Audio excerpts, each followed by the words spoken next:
السلام عليكم. بتعتبر الكلاب من أشهر وأوفى الحيوانات الأليفة في العالم، وعشان كده كتير من الباحثين بيهتموا إنهم يعملوا أبحاث عنهم. وتسعة من الحقائق اللي تواصل عنها الباحثين واللي اتنشرت في جريدة إكسبريس البريطانية هتشوفوها في الفيديو ده.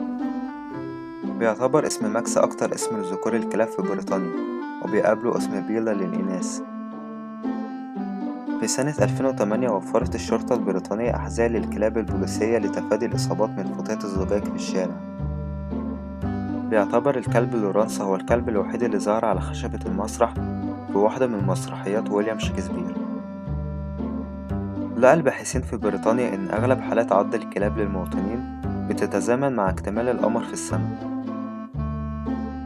سمى الإسكندر الأكبر واحدة من المدن على اسم كلبه المفضل وهو باريتس. بتتسمى جزر الكاريبي برضه باسم جزر الكلاب.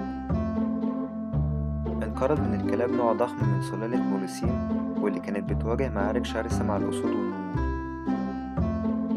بيستخدم قاموس إكسفورد للإنجليزية كلمة كلب الماء لتعبر عن مستحضرات التجميل أحيانا.